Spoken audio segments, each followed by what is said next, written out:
Hey, what's up? Welcome to the Christian Bro Code YouTube channel. I'm your bro, Mario Escobedo. So I'm going through the Gospel of Mark. I'm doing a Bible study on the Gospel of Mark. And the purpose for doing this is that I want to learn how to grow as a disciple of Jesus. I think I've been a disciple of Jesus, but I'm currently on this journey to learn how to grow as a disciple of Jesus. And I figured that the best place to start are in those books of the Bible that tell us about the life and ministry of Jesus, the Gospel. So I've started with the Gospel of Mark.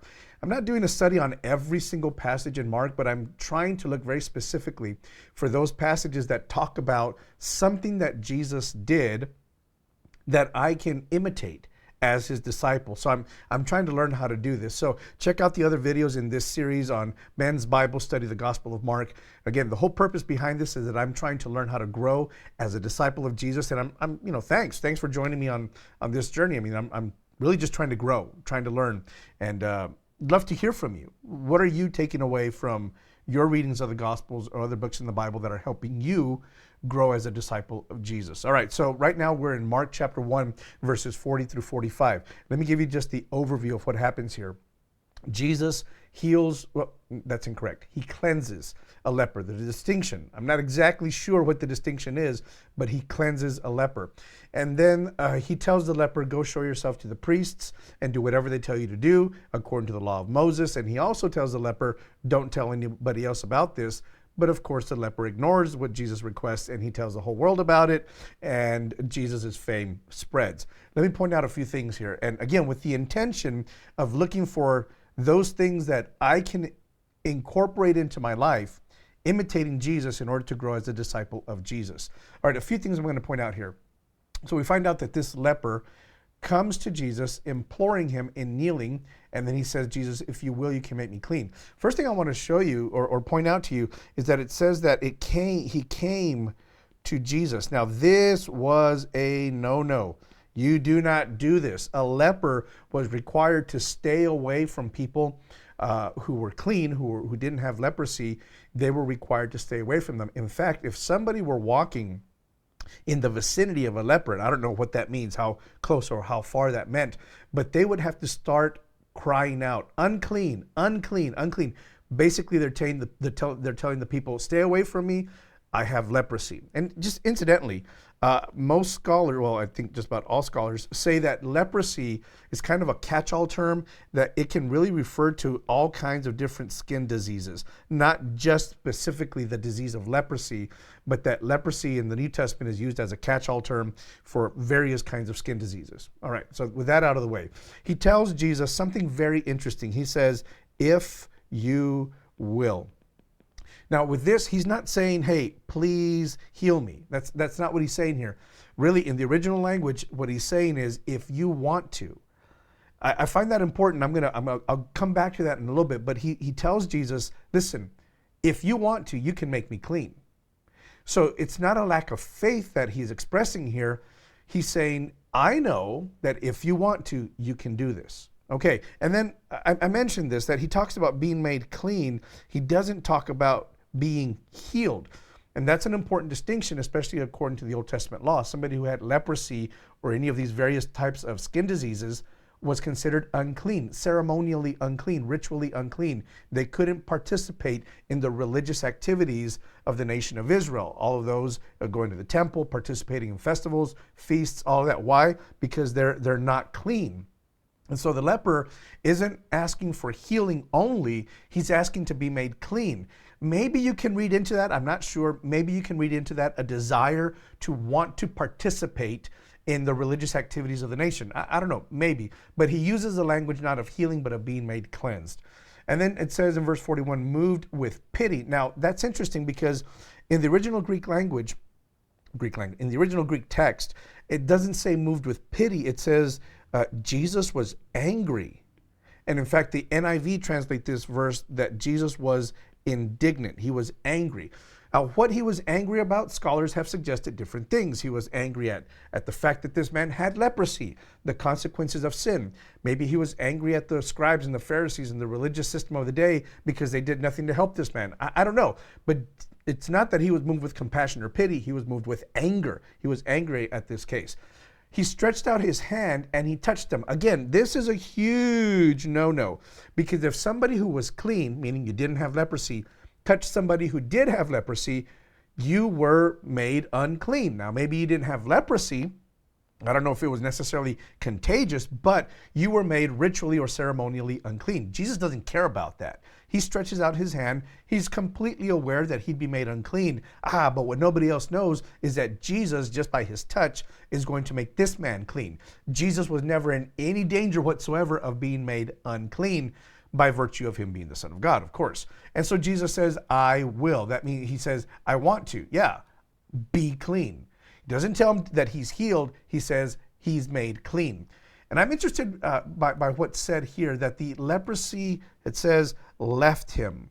I find that interesting because typically when there's a healing, we don't think of a healing in terms of it leaving a person.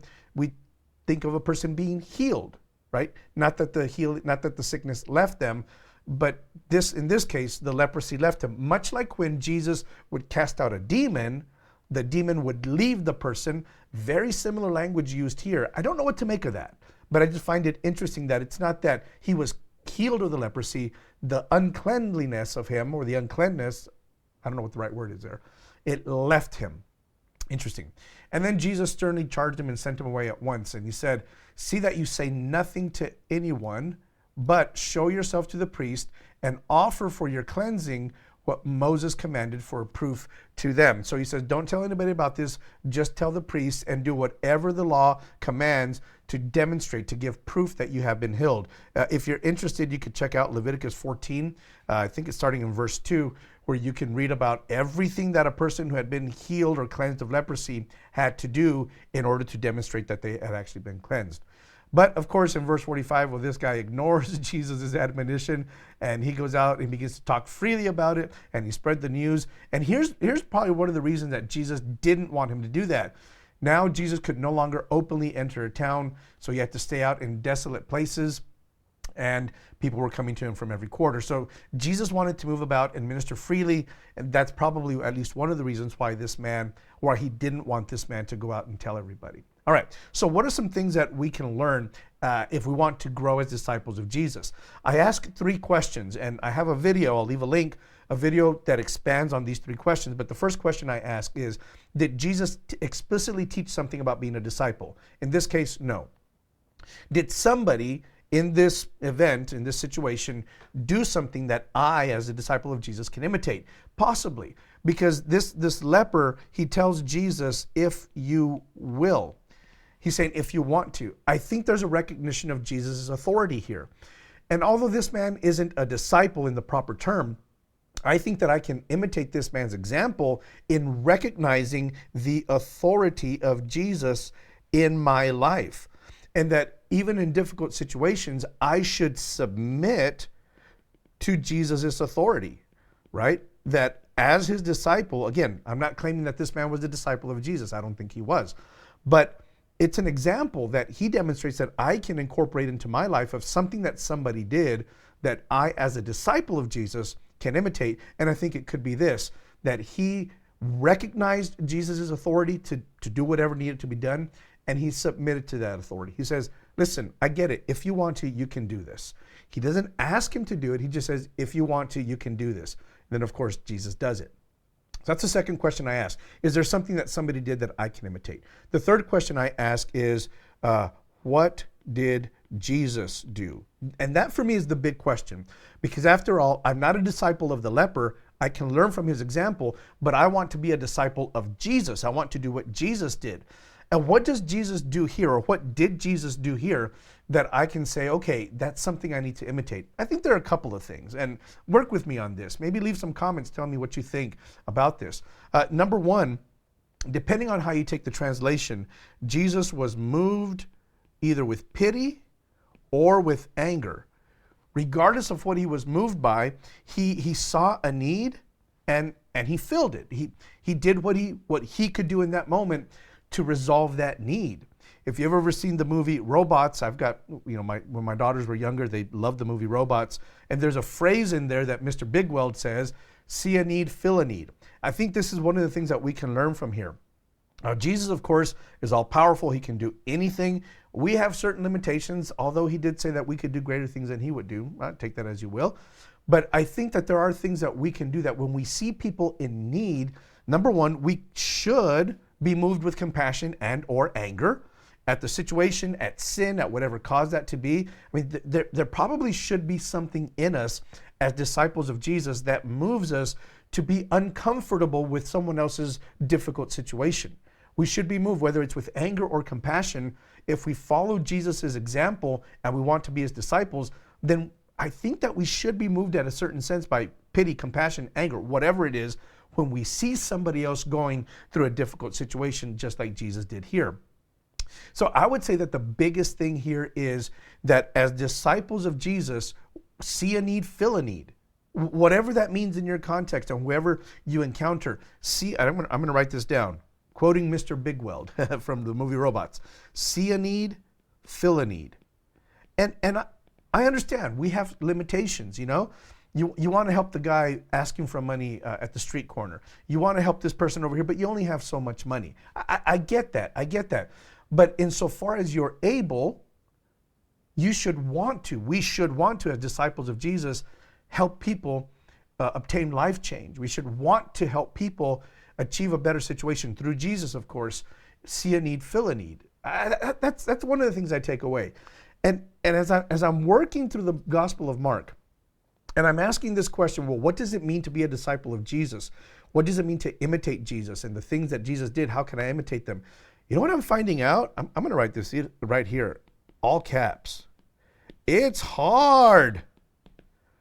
I mean, it's great just to sit here behind the camera and tell you guys, hey, this is what Jesus did. We should do it too. But as I'm kind of processing all this stuff in my mind, I'm thinking, this isn't easy. This is tough. Being moved by compassion, being moved by anger, filling a need, the other teachings that I've done where I say, this is what Jesus did, this is what I should be doing. And I'm starting to make a list of these things that Jesus did that I should be doing as a disciple. I'm thinking, how am I going to do this? How in the world am I going to do this? And I'm still trying to figure that out. I know it's definitely going to have to be through the power of Jesus, through the power of the Holy Spirit residing in me. I mean, that's a no-brainer. But I'm just thinking, this discipleship stuff, being a disciple of Jesus, it's not easy. It's not easy. It requires, this is a complete surrender of life. You can't be a part-time disciple. I mean, this is stuff that I'm kind of telling myself and that I'm figuring out as I'm going through the Gospel of Mark right now. There's no part-time disciple. I mean, I can't switch the discipleship switch on and off. I can't flip it on and off. It's you're a disciple or you're not. And I'm telling you, I'm struggling with this. This stuff is hard. It's not easy. You're a disciple at home, at work, on the street, at the store, and as you're driving your car. I mean, there's just not a time when you're not a disciple of Jesus, and that can be, it's not an easy thing. It's not. I should have recognized that sooner, right? But as I'm asking these questions, what does it mean to be a disciple of Jesus? And what did Jesus do that I can imitate in my life? I'm thinking, okay, it's a lot more than I thought I had signed up for. I think that's kind of the point. Now, again, I'm learning as I'm going. I'm learning.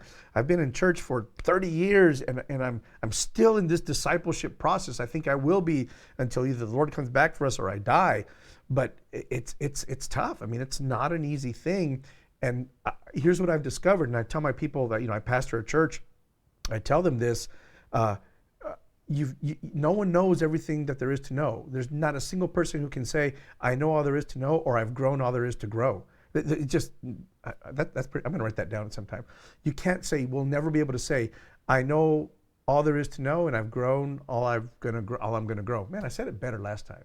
Anyway, but you get the point, right? We're on this discipleship journey, and it's for the rest of our lives if we're serious about discipleship. And I'm on this journey. I think I've been a good Christian, whatever that means, but I want to turn the corner, and I want to live like a disciple of Jesus in all its implications. And I know that's going to be tough. I'm discovering, and I'm barely in chapter 1 of Mark. Come on, it's barely chapter 1, and I'm already like, oh, this is tough. Oh my God, how am I going to do this? It's chapter 1. I'm barely in verse 45, and I'm discovering, man, this is a lot. Yeah, it's a life of complete and full surrender. So anyway, sorry for my meltdown. That wasn't a meltdown, right? I'm not going to be a snowflake. Anyway, there it is. Mark chapter 1, verses 40 through 45. Learning to imitate Jesus, be his disciple. I'm going to keep doing this. It's not going to be every single passage in Mark, and it's not going to be every single day that I put these out. But as I'm going through this, I do my personal study, and I'm trying to learn for myself, and I say, hey, I want to share this with my bros. I'm going to share this with my bros. So there it is. Give me some feedback. I want to hear from you. I want to hear from you. What do you think about this stuff? Help me out. I think we can learn from each other. All right? All right, bro. That's it for now. Let's learn to be disciples. Not just any kind of disciple, but disciples that make other disciples. That's a good goal to shoot for. God bless, bro. I'll see you in the next one.